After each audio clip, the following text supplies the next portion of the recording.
Whenever you feel like criticizing anyone, my father told me, just remember that all people in this world haven't had the advantages that you've had. When I came back from the East last autumn, I felt that I wanted the world to be in uniform and had a sort of moral attention forever. I wanted no more righteous excursions with privileged glimpses into the human heart. Only Gatsby, the man who gives his name to this book, was exempt from my reaction.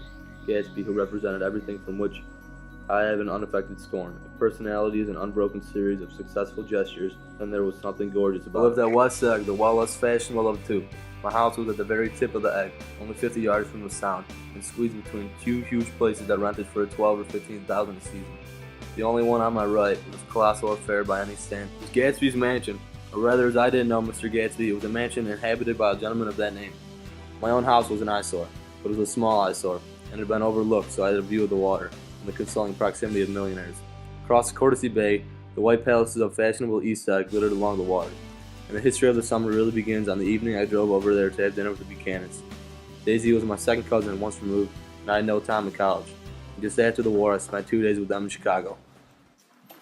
Nick, how you doing? I haven't seen you since college. Yeah, I know. It's been a while. I brought some wine for dinner. Thank you, I appreciate it. What happened to your wrist? Fell off a horse playing polo. Ah, man, that's rough. How's Chicago? It's good. Everyone's been asking about Daisy. Daisy, look who it is.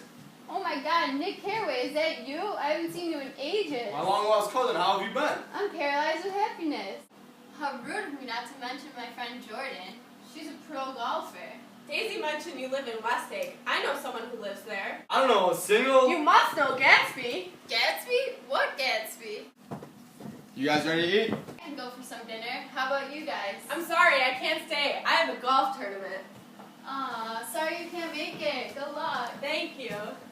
And I'll see you in my near future. I'm looking forward to it. What do you do, Nick? I'm a bond man. For who? Thomas Zaputis. Never heard of him. You will if you stay in the East. Oh, I will, don't you worry. I'd be a goddamn fool if I left. Excuse me. Who is it? Hey, who is it? Do you know who it is? No, not a clue. I'm sorry, I'm gonna have to ask you to leave. It's understandable. I'll get out of here. I think Tom's been fooling around with another woman. I'm sorry to hear this. I hope you two work this out. Me too. Hey, you better be off the phone by the time we go let Nick out. No, I'll call you back. I gotta go. Bye, Nick. See you later. Oh yeah, the Gatsby fellow we were talking about earlier, he was my neighbor. I'm sorry, I don't have time for this right now. Maybe we can talk about it tomorrow. Sounds good. Bye.